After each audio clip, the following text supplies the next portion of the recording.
ओम श्री गुरुवे नमः। ओम शांति ही शांति ही शांति ही।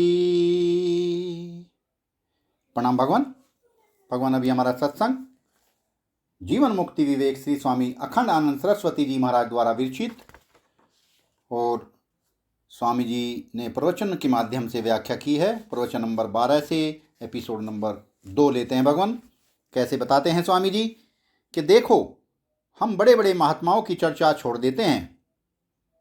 हम तो उन छोटे छोटे महात्माओं की बात जानते हैं जो चुपचाप अपनी जगह पर बैठे हैं। हाँ, अपने स्वरूप में बैठे हैं। अपनी जगह में बैठने का अर्थ है अपने स्वरूप में बैठना। जीवित दशा में ही वासना की मोटर पर चढ़कर दूसरे के घर में न जाना। जीवित दशा में ही वासना की मोटर पर चढ़कर दूसरे के घर में न जाना। जब दूसरे अपने घर में आते हैं तब भी उनके साथ बंद नहीं जाना, नहीं तो वह घसीट ले जाते हैं। भला जीवन मुक्ति निर्द्वंद होता है। जीवन मुक्ति माने जिंदा है और मुक्त है। अपने घर पर बैठा हुआ है से शांति शांतिम प्रोति न काम कामी, उसको शांति मिलती है। यह दुनिया की वस्तुओं और उसके भोग के पीछे दौड़ने वालों को कभी शांति नहीं मिलती है। चित्त और आत्मा में ग्रंथि पड़ गई है। चित्त ने अपनी वासना को आत्मा के सिर पर मंड दिया है। एक बार नंदा जी ने सदाचार समिति बनाई। मुझे नाम ठीक से याद नहीं, कुछ ऐसा ही नाम था। सदाचार समिति बनाने के बाद नंदा जी घंटे 2 घंटे बैठते थे कि भ्रष्टाचार की शिकायत करने के लिए चाहे जो आकर हमसे मिले। वह तो अपने बंगले में बैठते थे, वहाँ कैसे जाए कोई, किससे उनसे कैसे मिले। चपरासी जिनसे पैसे लेता था उनको उनके पास जाने देता था, जो पैसे न दे उसको नहीं जाने देता था, रोक देता था। इससे लोग नज़दीक नंदा जी की निंदा करने लगे। अब भला बताओ, चपरासी की गलती से नंदा जी का क्या वास्ता, क्या रिश्ता। कहने का अभिप्राय यह है कि असल में यह चित्त चपरासियों के रहने की जगह है। वाह भगवान वाह। असल में यह चित्त चपरासियों के रहने की जगह है। सारी वासनाओं का जो मूल भूत बीज है उसका नाम है चित्त।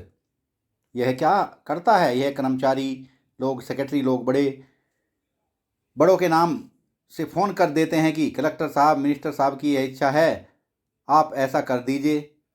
अब कलेक्टर बेचारा मिनिस्टर की इच्छा का नाम सुनकर डर जाता है और मिनिस्टर को पता ही नहीं होता।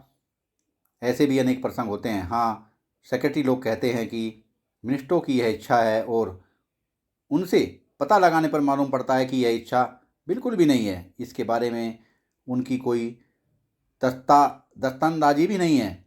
यह चित्त जो है वह आत्मा के नाम पर अपनी वासनाओं को आत्मा के साथ जोड़ देता है। एक बार एक आदमी बदमाशी में पकड़ा गया। उस बदमाश ने यह बयान दिया कि अमुक महात्मा ऐसा करते हैं, अमुक महात्मा ऐसे करते हैं, अमुक महात्मा ऐसे करते हैं और उनके इच्छा के अनुसार हम भी ऐसा करते हैं। आत्मा का नाम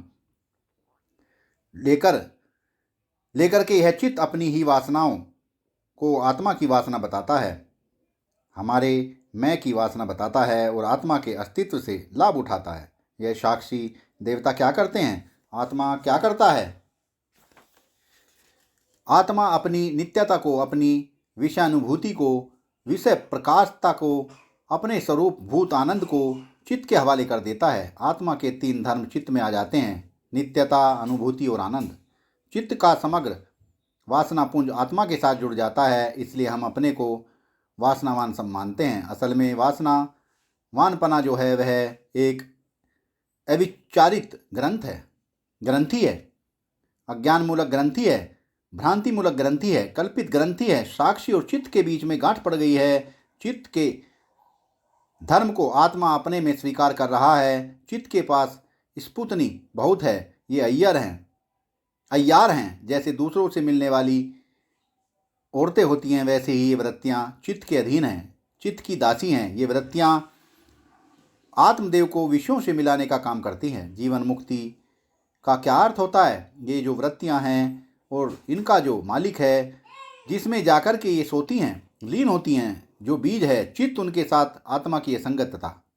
असंगतता, साक्षीपना केवल देख रहा है, उनके बदलने पर बदलता नहीं है। वृत्ति में, चित्त में लंबाई चौड़ाई की ओर देखकर जो देश कल्पना होती है, विषयों की ओर देखकर जो उनकी जो काल कल्पना होती है और उनकी प्रतीति मात्र से उनकी सत्ता का जो भ्रम होता है, उन सबको यह आत्मदेव देख रहा है। यह बदलने वाली वृत्तियों का साक्षी है, वृत्तियों में आने वाली विषयों का साक्षी है, विषयों की उपाधि से मालूम पड़ने वाले देश काल का साक्षी है, उनके बीज का साक्षी है। वह बीज दशा सुषुप्ति में रहती है, सुषुप्ति का भी साक्षी है। सुषुप्ति काल में अज्ञान होता है, उस अज्ञान में ही ये सारी वृत्तियाँ, चित्त की सत्ता, महत्ता, देश काल सब के सब लीन हो जाते हैं। यह हुई एक बात। आपको सुनाना यह था कि जीवन मुक्ति का अर्थ यह होता है कि हम जीवन काल में यह जो बाहरी वस्तुओं से बंधे हुए हैं, यह अर्थ की वासना हुई। हम यह जो व्यक्तियों से बंधे हुए हैं, यह भोग की वासना हुई। हम यह जो अमुक प्रकार की वृत्तियां बना रहे हैं, यह धर्म वासना हुई। वृत्तियां उठे ही नहीं, यह योग वासना हुई। वृत्तियां हमारे संस्कार के अनुसार अनुकूल रहें, हमारी संस्कृति के अनुकूल रहें, यह धर्म वासना है। वह व्यक्ति हमारे साथ जुड़ा रहे, यह काम वासना है। यह वस्तु हमारे साथ जुड़ी रहे, यह अर्थ वासना है। अर्थ वासना, काम वासना, धर्म वासना, योग वासना।